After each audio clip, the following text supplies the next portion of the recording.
Okay. Good afternoon, everyone. My name is Therese Acton Roberts, and I'm the coordinator of the Chris Walsh Center.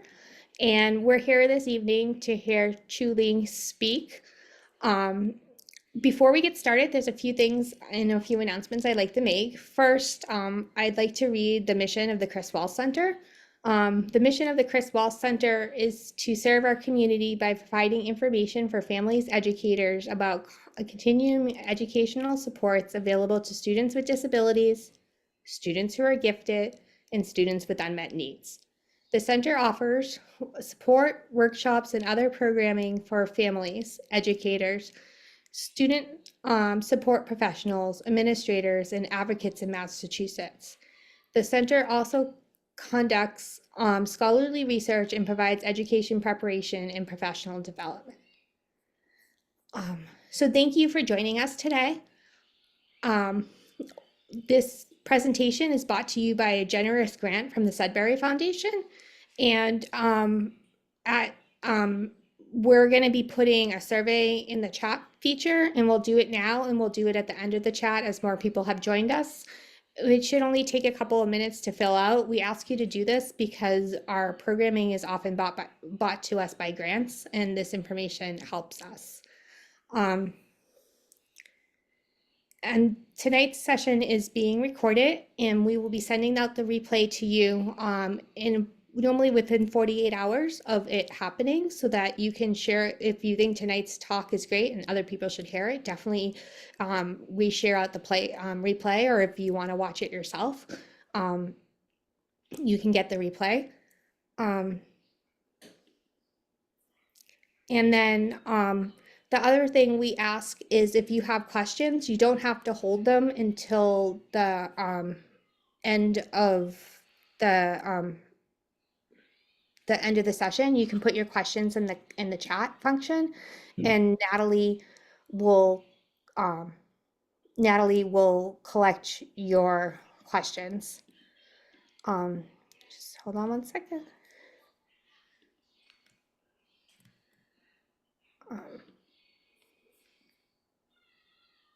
And with further ado, I'd like to introduce Dr. Chu Ly.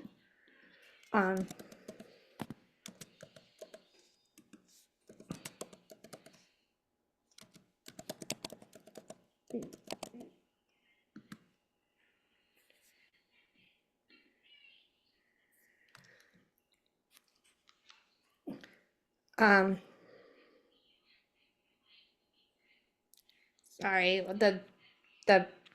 the slide, the page with her bio disappeared on me. Sorry. Dr. Lee's teaches undergraduate and courses in foundations of education literacy and children's and family studies. She works previously as an early child teacher in bilingual schools in Ling, China, and as administrator in Boston Public Schools. Dr. Lee's research interests are focused on equity and social justice for young children through digital literacy, critical perspectives in children's and young adult literature, critical pedagogy, bilingual education, and teacher education.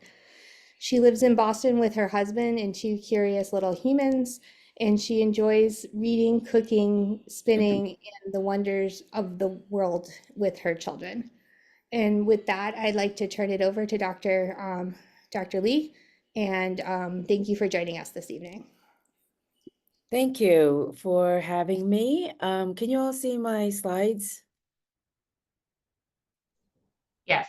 Okay, thank you. I can't, I'm still, apologies for something. Let me see. Oh my goodness. Present. There you go. And let me get my situated here. All right, thank you so much, Trace, for your introduction. I am so excited to be here and to share, some of the work that I've been doing at Framingham State University. So tonight's talk is Unlocking Potential, Nurturing Multimodal Learning and Play with Children.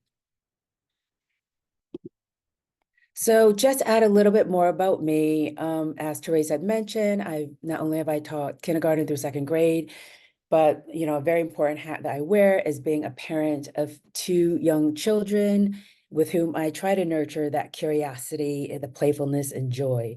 So as you can see here, there's a photo of me as a teacher in a classroom, but also with, like me being silly with my children. Like here they are, like, being silly, playing checkers and climbing and exploring the world in their own ways. And you'll see more example of this with my children, especially being a parent and caregiver.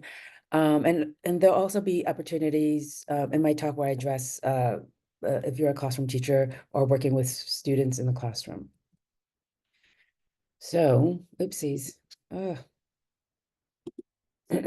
So just the agenda for the talk, I'm going to start with a quick connection because I do want to get a sense of who's here with me, and then I'll talk a little bit about the background, and we'll talk about like what does family time look like now, and then what is play and multimodal play, and then I'll introduce a tool that I developed with a colleague called the Integrative Multimodal Literacy Assessment Tool, and then some hopefully useful concrete ideas on how to introduce and integrate more multimodal play in your day-to-day life. Oops. So just to start, in the chat, if you could just share your name, your role, if you are working in the school system, and a playful moment of when you were younger or even more recently, either on your own or with your child, friend, or partner. And this could be anything in regards to playing a game or just something that, that involved play. And I'll give you a couple minutes here to share. Just so I could get a sense of who you are and as well as, what play is for you. And as you're thinking about this, I will also, and I'll share something as well. When I was putting this talk together, I asked my children, what is something that I want, like, that I would like, that they would like for me to share with all of you. And they, and very quickly they shared of a time that we had a snowball fight in the winter. It was a very spontaneous snowball fight. We were taking a stroll in the woods, and it just happened, and it led to so much laughter and joy.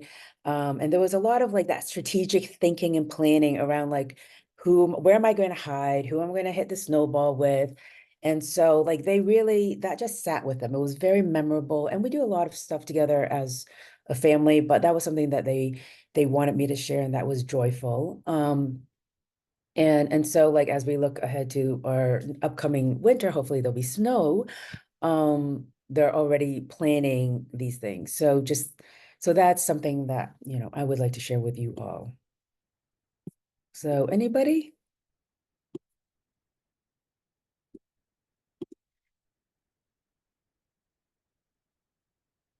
Or, oh, there you go. Thank you.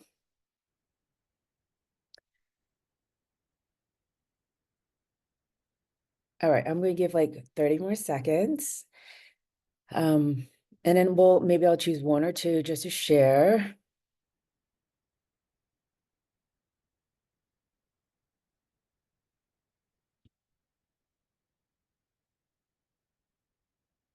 All right. Well, thank you, Natalie, for sharing. I hope you don't mind me. Oh, thank you. All right, so I'll share like the two that's in the chat. And then as you're thinking about it, please don't hesitate to share. I think it's fantastic just to like really think about like what was a joyful, playful moment that might have happened recently or something that you might have remembered when you were younger. Natalie shared a few days ago, my youngest and I were walking home from school through the park, and we ran through the splash pads with our day clothes. Because she was so excited to see it was on for the summer. Look, I am with you, Natalie, and your daughter. Oh, getting wet in the summer when it's really hot is totally the best. And Carol, thank you for sharing. You wrote, I took my granddaughters to the playground and we played the troll under the bridge. Oh, that's so fun. And I love that. I bet they were, just laughing away. So, we understand how important it is to play. And then when we think about play, we often tie it to play with just children, but it's, as adults, when we're playing with children, we're also having fun. And as Diane Ackerman states here, it is best, play is our brain's favorite way of learning. So I always find myself not only having fun when I'm playing, but I like similar to some of what you have shared, those moments of play and joyfulness leaves this really positive impression in our minds and our memories. And similar to what I shared about my children, like that will sit with them as they grow older, right? And shouldn't we always be playing if that's our favorite way of learning? So, what is play? Just getting down, as defined by the American Academy of Pediatrics, play is essentially the cognitive, physical, social, and emotional well-being of children. Play allows children to use their creativity while developing their imagination, dexterity, and physical, cognitive, and emotional strength. Play lets children engage and interact with the world that they can master and to try on adult roles. Playing with other children helps to build skills in negotiation, problem solving, decision making, conflict resolution, and self advocacy. Playing with caregivers helps establish, solidify, and maintain a powerful connection.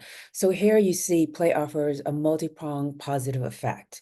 So when I think about play, I think, why aren't we adding play, like having more time for play at school and at home?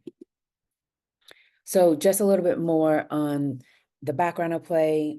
Play allows for children to develop skills they'll need to do well in the classroom, as well as being confident in social groups. But conversely, when children are deprived of play, they can actually develop unhealthy behaviors. So, like we as adults, as caregivers, we should nurture their natural instincts to play and be playful. And we should encourage this playfulness, like through the free play or uh, directed play, um, well into adulthood. Because when we do so, and when we're like having all these opportunities to free play, and it provides opportunity for children to practice, as shared by the Academy of Pediatrics, um, to adapt to face a variety of different social situations and also to be resilient under stress. I know when I am stressed, I like to go out and, have fun with my kids. I feel, or another example would be, I know when my brother gets stressed, a strategy he does as a grown adult male is to take 30 minutes and he'll reach out to his friends and they'll play video games together and they're like having a chat, through uh their game, and then after 30 minutes he'll feel less stressed about it. So it's a great way to have different strategies when being under stress. So, as I'm sharing this, it is critical to ensure that we offer time for our children to have free play, um, as young as possible and through our adulthood. So this is a table that's been taken by the National Institute for Play. And, when life is play filled, for trust, life is experienced as a playground filled with the chances to learn. When play is deprived, life is experienced as a proving ground and often a battleground. So when you see that like what life like what looks like when kids aren't given like more opportunities to play at home and at school. And I'll share one more example, which I think is a powerful one. And these are great opportunities to see on how the importance of play is in our lives. Under emotional regulation, stress is handled with resilience. The response is most often stability. That's like a childhood and teen and adulthood when like filled with play. But when it's play deprived, stress responses are often anger, rage, or withdrawal caused by low self-efficacy. And so, you see that contrast between having more free time to play and like with or like on our own and with others versus being in an environment where play is not a prominent feature. So what does this mean in more of a family setting? How many of you feel constrained as parents or as caregiver that like by your children's activity? I know I am. Like parenting in itself is a very challenging job, as this Pew Research survey states. Most parents, 62%, say that being a parent at least has been at least somewhat harder than they expected, with about a quarter saying is a lot harder. And then when we think about, mothers, they're 30% saying that it's been a lot harder than they expected compared to 20% of fathers. So, when we think about what it means to be a parent, it's already a hard job. And, we have our time constraints with scheduling our children in a number of variety of activities. And then our time constraints are also taken by like those household duties, right? At the end of the day, you have like, you do spend a number of hours folding laundry, which is like the bane of my existence personally, or washing dishes, or just doing the household upkeep, grocery shopping, so on and so forth. And so as you can see here, when we're doing that and we're pulling ourselves in a number of different directions, we, you know, we want to be good parents, right? And what does good parents look like? And so like sometimes there's a need to keep up with what we perceive that others are doing that are good parenting. So we maybe tend to overschedule our children a little bit. And so here statistics show that 88% of children are in organized activities 4 to 5 times a week. No, that's a lot. And 58% of them, one or more in the evening time. And so as a good parent, you want the best for your child. So if they're in like ballet or karate or arts or music, these are all these opportunities to be healthy and to learn the arts. And so there's all these positives, right? But how much is too much? And like, there is a balance. You don't want to overschedule your children and then of course yourself, because what does this all mean? It means that there's less time and unstructured time for play, which lends itself to creative thinking. I mean, I'm sure there are times when you've been with young children and all of 2 minutes they're saying, I'm bored. Well, if if children or young adults are in a space where they're constantly in this structured space, then that short time where they are, when it's open time, they haven't built that stamina in order to play on their own or to understand what to do and with this time that they have. So with all these over structured time, quality time with family have lessened, and this would cause stress. There's effects on attention and mental health. And interestingly, 3 out of 4 children are not interested in participating in structured activities by the age of 13. So we see, there's a drop of interest and in boredom of all the sports or arts that they've been participating in since they were children. Um, so it's important to, find a healthy balance of, how many activities, what's to with our overscheduled child, but also definitely in making sure that there's time for children to be bored, to play. Remember, play is learning, you know. Um, and so here's a really random photo here that I shared. This is you can see my daughter's foot in there, but this is a picture of a structure that her and her friend and my son had created during one of this just recently during a school day, an off day at school. So one of them had noted we were out in the playground, they're playing around and they wanted to go into the shade and they noticed squirrels. And one of them said, there is a problem. Squirrels don't have a home. So we need to create a solution and build them a home. So the three of them just like all assigned each other a job. And, they were able to work together, communicate. They were resilient in that, like, as they were trying to create a upright structure, it kept on falling down. So they had to really think, creatively, how do I do this so this could stay upright? Now, I was just watching and documenting by video and taking photos and stuff because I thought it was quite interesting and how this was very organically just happening. And so at the end, they came up with this structure and they were so excited and later on, they wanted to go back to the playground to see if any squirrels had ended up living there, which, is probably highly unlikely. But it was really interesting that they were able to create this, and they were also having so much fun. So at the end of afterwards, we talked about it and we looked at pictures, and they were sharing with me that they actually were learning about building and building structures at schools. And so they took those concepts that they learned at school, like math concepts, and applied it in this space. So I don't know if you can see there's a triangle there and so on and so forth. So again, play is learning. Learning doesn't need to be, sitting down, absorbing information. So we talked about play. Now we're going to talk about multimodality. What is it? Children make meaning in different modes, such as aural, which is listening, gestural, which is movement, linguistic, which is written, and that's that very traditional way of learning, visual and oral, that speaking part. And children will move throughout the day using the multiple modes as they make sense of the world of their world, as they draw upon their experiences from at home and in the community. So what is multimodal play? Well, multimodal play in this context is meaning making and learning that occurs with a cultural and socially constructed, like drawing upon their cultural beliefs, tradition, and social interaction in their play. So, I mean, play is inherently multimodal, but in this case, multimodality is that uniting element across environments. So not just face-to-face using different materials in our body in multiple modes, but also uniting that digital environment piece, right? And then navigating between both or using both and using digital technology in a very simplistic way.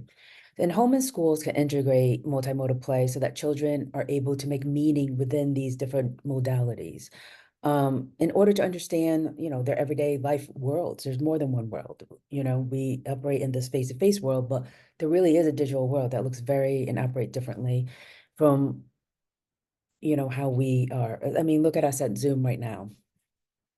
So here are a couple examples of multimodal play in action. And these are examples from a paper by Yellen in 2021.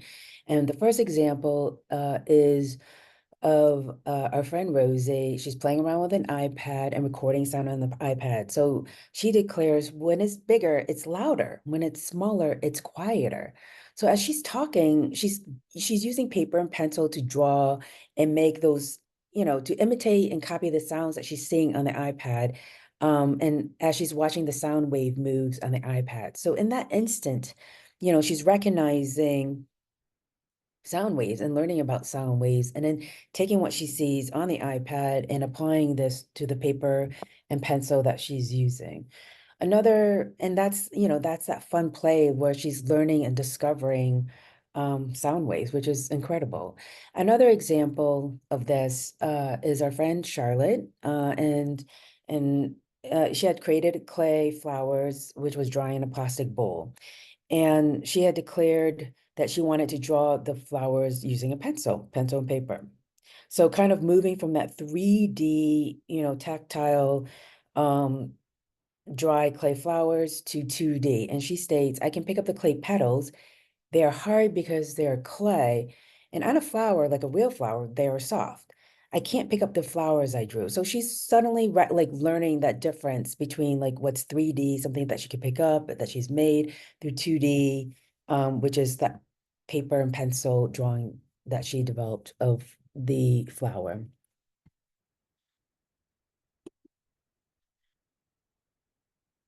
So I want to share a little bit about integrative multimodal literacy assessment tool. So this is a tool that's actually really used in the classroom. And I developed this with my colleague, Dr. Elena Forzani, who's at Boston University.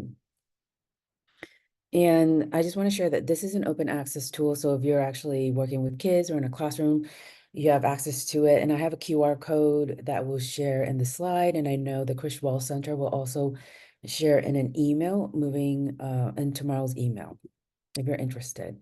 So let me just get through my notes here. So this tool was informed by this framework, which was developed by Dr. Forzani and myself. This is a heuristic for thinking about integrative multimodal literacy, and this is informed by the RAND reading model. So in the middle, you have the interpreter and creator, and on the outside of it is the various modes: linguistic, visual, aural, gestural, and spatial, and the different activities, text and mediums, and environment. So again, the environment piece is, it could be face-to-face, hybrid, paper. And so this framework informed our tool. And I'm not going to dive too deeply into the tool, but I will share a little bit about it. And please reach out if you're interested in learning more about this. I'm happy to meet and talk about it if you're interested. So the Integrative Multimodal Literacy Assessment Tool, IMLA, is consists of two parts. The first part is the motivations for multimodal meaning making questionnaire. It gathers information about the 5 modes that I've just shared and 3 motivations: interest, value, and self-efficacy. The second part of the assessment is the child-directed learning and response with text performance assessment. And this piece of the assessment gathers information about how children learn and includes options for children to select text, which is broadly defined here. Text through broadly defined to include the various modes of from which and with which they learn. So how you would administer the assessment. So part A is a motivation questionnaire. You will individually sit down with each child and read the items. The children will respond by pointing to the hand gestures, which are these emojis, or actually doing the hand gestures, which is a self high five for I super agree, thumbs up for I agree, thumbs sideways for I sort of agree, thumbs down for I don't agree. So there's that, multimodal piece. Or they're just saying the answers out loud, or they could do a combination of them or all of them. And that questionnaire tends to take about 10 minutes or so. The second part of the assessment is a performance assessment, and you would sit down with a child. This would be preferably at a second sitting. So if, let's say, we recommend you administer the assessment as a classroom teacher, or if you're working with children, at the beginning of the year, because you want to get to know the students. And then, so maybe the first week you'll do part A, and then week 3 or week 5, you might do part B.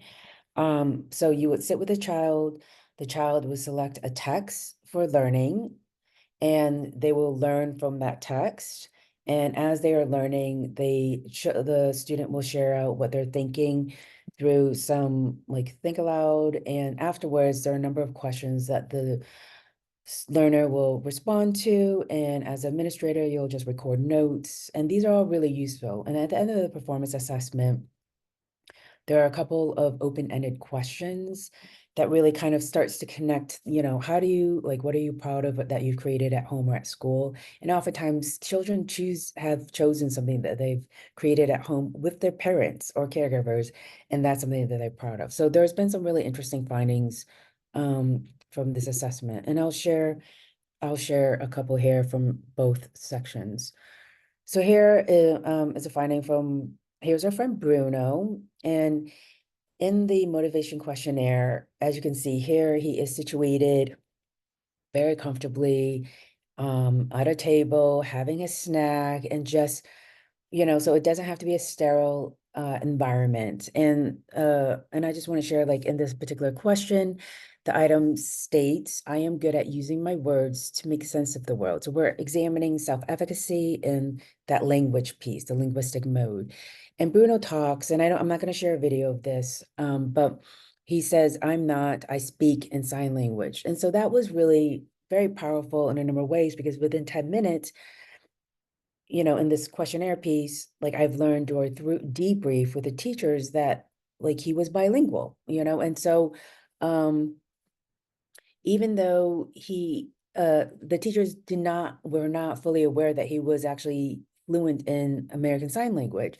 And so we learned so much about his motivations, and he was very thoughtful. Even as a 4-year-old, he was after every item that was stated, he would stop and think and then respond. And that's what we found with all the children that we worked with through this study. And so the teachers, after debriefing them, actually brought in his bilingual piece into the classroom, and it was so powerful because he felt he was very motivated, and became like a leader in the class, by using his ASL in the classroom. And then, so the second part of the assessment is the child-directed learning and response activity protocol. So in this particular study, and I don't show the actual assessment, but again, you could have access to that in the QR code. But a child will decide, select a text, and in this case, it was a National Geographic text on meerkats. So we had the choice of, the like reading an adult reading the book to this child.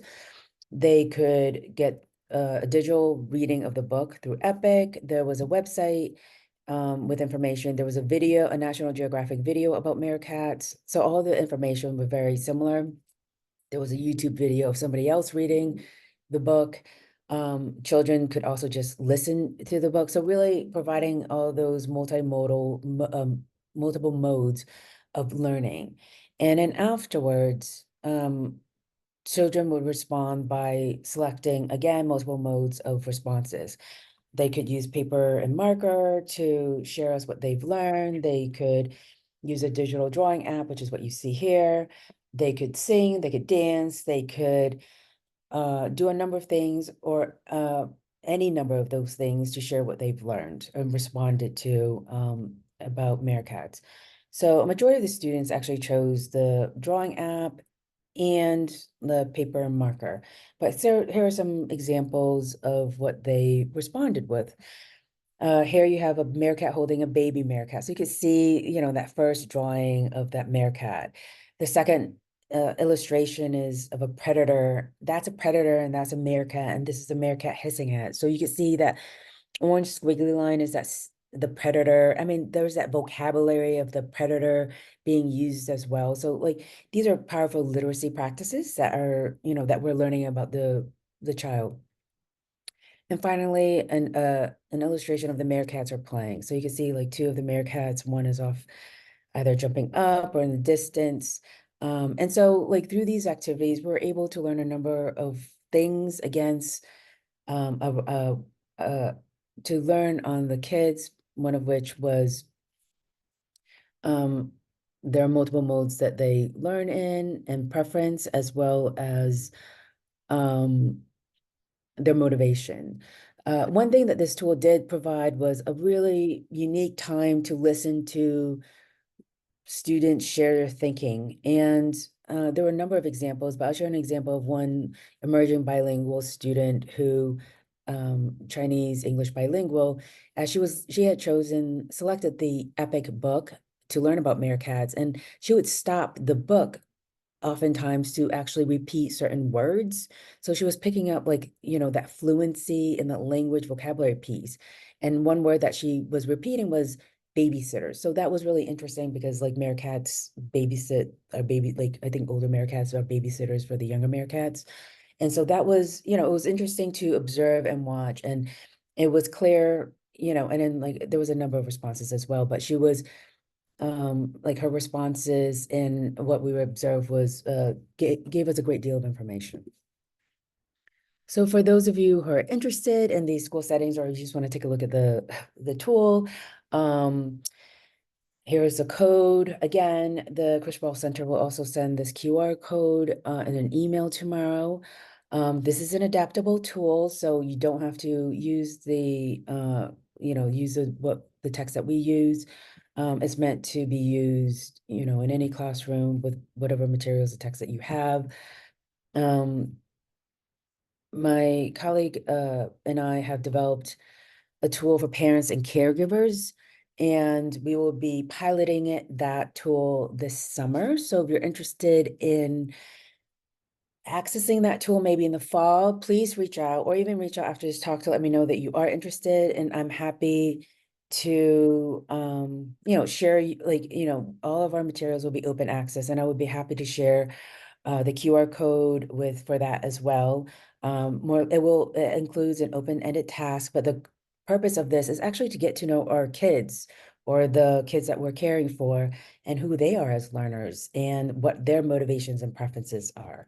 So again, if you're interested, please reach out. All right. So, having talked about what play it looks like, the benefits of play, and then what like doesn't like, what the negative effects of not having play, and also what multimodal play looks like, I do want to share, what this looks like as a parent or a caregiver.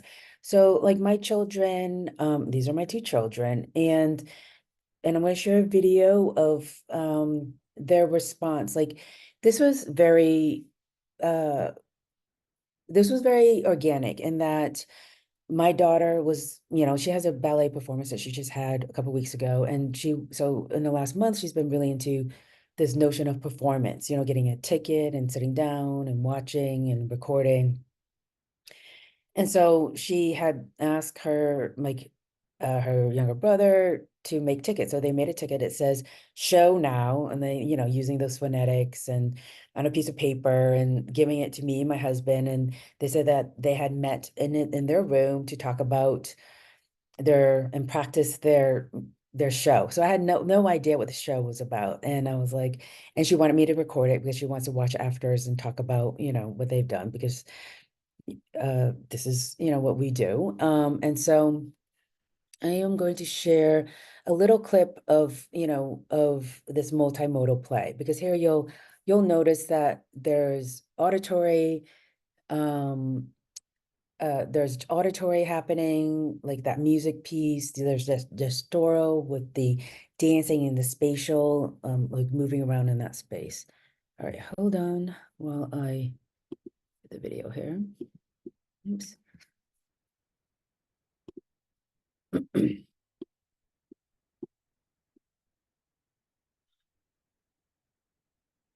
And it's a very short clip, so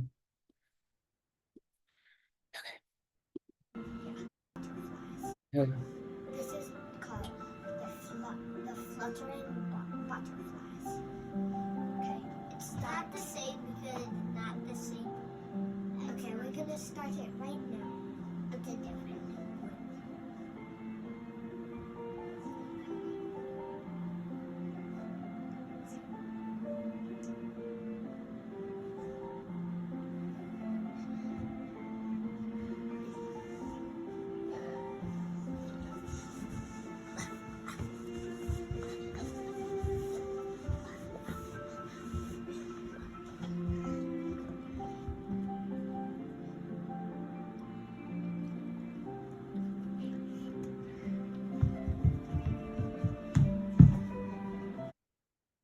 So, um, so they're having fun, they're playing, and I mean, I don't like, maybe you'll be able to see what they're doing there. Oops. Let me get back to the slide. But that was the life cycle of a butterfly. So they started off with the egg, and then they became caterpillars, and then they were hanging off the fridge. And there's a history to the reason why there's a fridge there, as chrysalis, and then they became butterflies. And so, that like, and this was all like their idea. And it was just really interesting and beautiful to see them play in this way. After they did this, my daughter was like in her room, distracted. Like I think she was planning on doing another show. My son was just listening to the classical music and just jumping around. And like after listening to music and he was just jumping, jumping, jumping, and he was like, wait, he had his own life cycle that he wanted to share. And it was the life cycle of a tree. And I don't have his hair, but I mean, so like they're 4 and 6, right? My daughter's 6, my son is 4. And so like providing a number of like opportunities for free play and being bored, like creates this like, way, like a number of different creative expressions, or time to do so. So I'm just doing a time check here. All right. I'm going to share a tiny little clip here again of my daughter. And again, as this, and thinking about what it means to be a caregiver or a parent, like what does multimodal play looks like? What are some opportunities? How can we encourage this? So this is another example. My daughter is, doing that visual, the aural and gestural. So she had decided, like we read a lot at home, um, and she had found some puppets, and she decided that she wanted to do a puppet show. And so there was no tickets for this show. So this was like a few months ago, or 6 months ago. But this is a story that she has created. So we'll play here in just a few minutes. We're going to do a show, and it's going to be called "The Rain Is Falling." Starting now. Once upon a time, there was owl, mommy owl, and her kid. Once upon a time, there was a mommy owl and her kid. Her kid, the mommy owl was named Echo. Echo,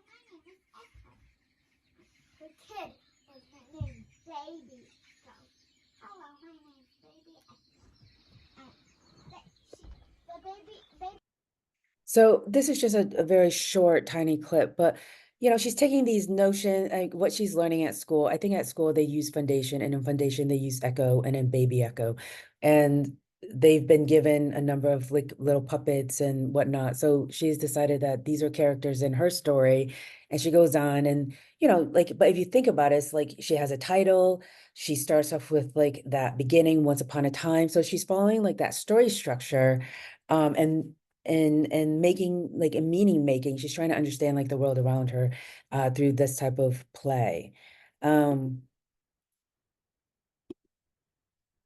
So when thinking about nurturing multimodal play at home, what does this mean? What does this look like? And these are some examples of what you could do at home, like engaging in oral storytelling, or always oral storytelling traditions that might include movements or music. And like during dinner, dinner time when we're sitting down together as a family, sometimes I'll just be silly and I'll start making story, like just doing some, or I can't speak right now, apologies. I will make up some stories with the kids using them in the stories, and like, and so they get excited. They're like, and every day they're like, oh, tell us more stories about us, mommy, so that's an easy way to start really bringing that multimodal play at home. I know like sometimes like I'm on social media like Facebook, and there are a number of parent groups, and and I'll see like parents writing like, my kid is addicted to screen at the age of like 8 or whatever. What do I do? I've taken them away and they're constantly bored, and they don't know how to play with each other, like in the ways that an 8-year-old should play with their siblings or with other 8-year-olds without this digital like a tool or just being on screens. And so like, I think, when we live in a world where there is that digital, like being like social media or playing games there, I think we have to find time to build that stamina. Because, when you're bored and you don't know how to be bored, you have to kind of learn to know what to do when you're bored, if that makes sense. And so I think the first kind of scaffolding that like that boredom could be starting with like during dinner, just telling stories, making stories up, using like once upon a time or one day, um, Brian came home and he boo jumped out, and like, and so engaging children in those ways. Other opportunities would be like acting stories out, using your bodies, using shadow puppets or just random toys. um I mean, honestly, and like something that when we're like do is do I encourage is going outside, playing with natural materials to create art. I was just sharing earlier and talking about, I have like in all my pockets and all my jackets and sweaters, there's just sticks and leaves, and it's just everywhere, and stones, because my kids love collecting these things because they're always like, I want to create art. I want to tell stories with these natural materials. So those are, or just playing outside and letting them like get dirty. And being okay to be dirty, singing and dancing, creating like having opportunities to create a show, when you have that structured time day in and day out, Monday through Sunday, there's no time to think about, well, when can kids start to randomly just do a show, right? So being very intentional about that time at home. Playing instruments, it doesn't have to be like real, like, made instruments, like singing, dancing, being absolutely silly, recording it to share with family and friends, or just recording it to watch and reflect or talk about on your own, acting out a favorite scene. And some of these ideas are ideas that you could do for teens and adults and so on and so forth, because multimodal play shouldn't just end as in the childhood stage. Like think back to what you've shared earlier in terms of a meaningful play that you've had recently. Like, playing with friends, yoga, nature walk with friends and family, creating a running tour of your neighborhood, or a scavenger hunt, like all those things you could do, you could use digital, like, and we could use like an iPhone or digital tools in very low technology, right? It doesn't have to be this like playing video games on there, just using it for like it's you know, recording and taking photos and so on and so forth. And so there are a number of ideas here: collecting materials to create art, or hosting an art gallery with your kids. And that's, you know, playing board games or fantasy games, borrowing it from your local library. So a number of different really doable ideas that can that you could do. And if you're in a classroom, nurturing multimodal play at school, like, I think one of the most important piece, which, you know, my colleague and I try to get at, is like getting to know the children in front of us. Like, what, you know, what are they, who are they? They're bringing all these rich experiences, language and culture, excuse me, from their home and their community. And we should be able to draw upon that in the classroom and provide time for them to play, like a long period of time, right? Providing opportunities for that classroom and outdoor space and materials for learners to play with. So they're comfortable, you know, like moving through or playing through with multiple modes. As well as, you know, maybe using a camera and audio recording to practice self-reflection. I think really the most important piece is like consistently allowing time daily and weekly for play that exists outside of just recess. Having an open materials bin for use. I also think that's actually good to have at home, just a bin with a bunch of different materials, because, you know, when they're bored, they could go to and be like, all right, what's in here? What can I do? Again, you know, building an environment for that, creating time for that, and having the tools, right? Sometimes that boredom, you might need like some multiple tools, or art or any of that to start being more playful. And allow for digital tools like camera, videos, or audio recordings for learners to play with and to create. Okay. So, you know, I want to reiterate that at the end of the day, play is for all ages, multimodal play now, especially as it becomes that uniting element between our face-to-face play and that digital piece, is important, right? And so I just want to share maybe like 30 seconds. This was a YouTube video from today's parents, like, what's the best thing about being a kid? And I'm just going to play this here.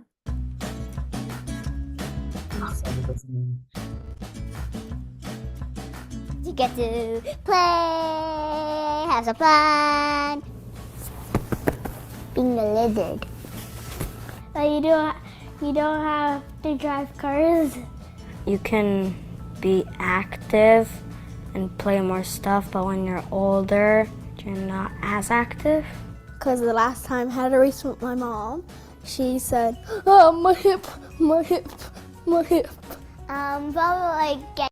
So I just wanted to get like a little snippets there, but essentially they're saying like what's the best thing about being a kid is to play. But like I said, you know, I'm encouraging us as adults to be more playful, to include more play, and that we should like not just play on our own as adults, but playing with our kids and making sure that there's intentional time to play. You know, having all this unstructured time to use our imagination, be creative.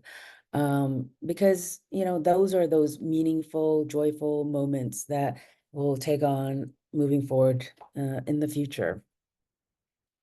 And that is long lasting in our minds and memories, right? So I'm going to end with this quote by Dr. Spock. Like, as we play, we're always learning. Our play emulates family and work life, and where we play and act out roles that we're trying on. And the child loves his play, not because it's easy, but because it's hard. And uh, and this is our way of understanding, you know, again, like the benefits of play. You know, it's fun, but it's also hard, right? And then like that fun and hard piece is where it's that, you know, that learning, where that learning happens and that joyfulness. And that's it. Thank you so much. I hope there have been some good takeaways from my talk today. Let me stop share. Are there any questions?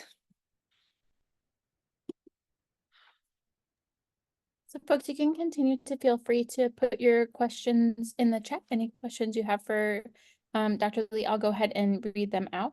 I do have one question. You mentioned kids lose interest in after-school activities around age 13. Do we know if kids lose interest in after-school activities when they're overbooked, or is that like a more general trend regardless of how many activities they're in?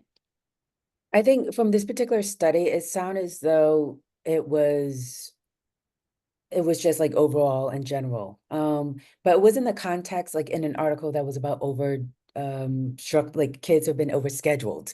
So I think when you pack a child with a number of of activities, they can get bored, right? Because they're like, I've done this for X amount of years. I'm not really interested in it. And I mean, this is very anecdotal, but I have a cousin whose kids, like they were doing taekwondo and they did it because I think they were expected to it. And then like when they could stop, they stopped. And I'm like, oh, didn't you love it? And they're like, no, I didn't, and they were about that age when they were 13, 14. So I think there's a lot, this is an end of one, but something, to be mindful of. Any other questions, thoughts? Sharing? Does anyone want to share? I wanted to jump in. I'm probably one of those culprits that have my kids a little overscheduled. Same. We're I'm going trying from to stop. a family 2 to a family 3, so we're trying to figure out like what we can take off our plates, and we've asked the kids. My little 6-year-old, so this is what you were saying really resonated for me, was asking for more time to play. And I said, okay, you want more time to play, then what do you want to stop doing? Because there's only so many hours in the day. So I'm listening to her, and we're going to take a year off of gymnastics, and that gives her one day that she can have at home. And then I asked her what else she wants, but she doesn't want to stop gymnastics totally, because I said, is this your last gym show? Because she has a gym show on Saturday, and she's like, oh no, I'm just taking a time out. So it's not because she doesn't like gymnastics, but she's like, I want some more time to play. Um, and I don't think I have an issue necessarily with my daughter's screen time. It's they first ask for screen time versus the play.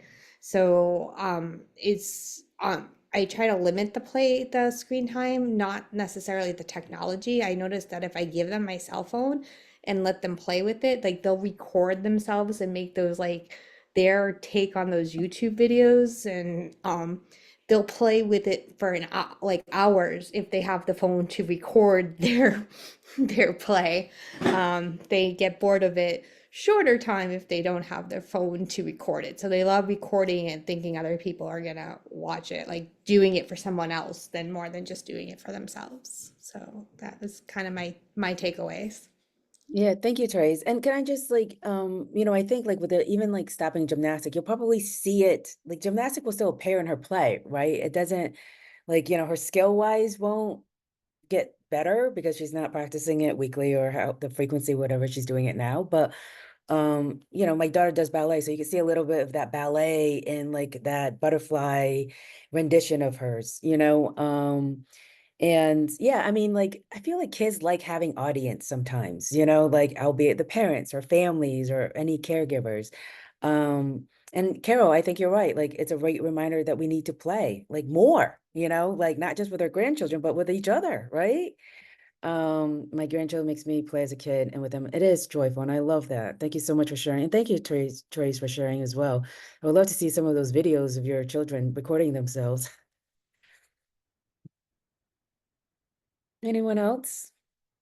I was just going to piggyback off of what Trace said. Like, we're heading into the summer, right? And my kids, one of my kids advocated that they practice their sport twice a week, and they said like they think next year they want to do just once a week, right? And then we talked about like, yeah, we'll explore that. And then for summer, they were like, yes, I want the whole summer off. I don't want to be in any of my scheduled activities, because like our summer seasons are less serious, and so they send out surveys and ask like, are you going to do this? And they're like, nope. One of my kids is going into high school.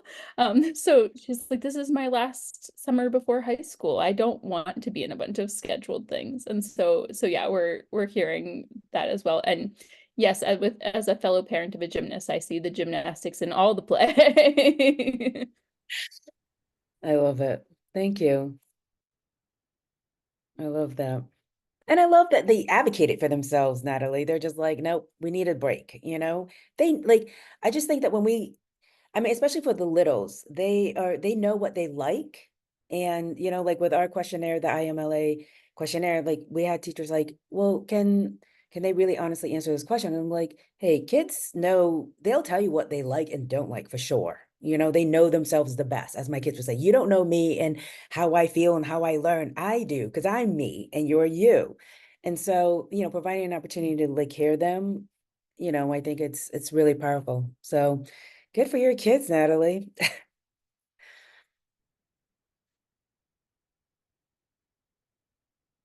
Oh, Carol, you are so wonderful. Thank you so much for sharing. It is, you know, it is fun to watch kids share their strengths and their play, you know, like, and you see, and that comes out in like how they learn, right? But then when we go to school, what are they doing? They're sitting down. They're getting this at them and they're not moving a lot. So I don't know, we need to have a big overhaul in the education system and like having more opportunities to play. But that's another talk.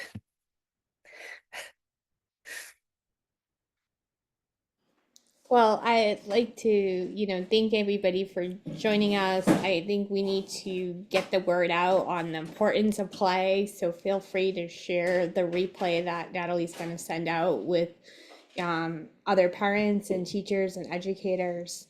And again, this year, this is our last webinar of our building resiliency for our children that was geared towards caregivers and parents.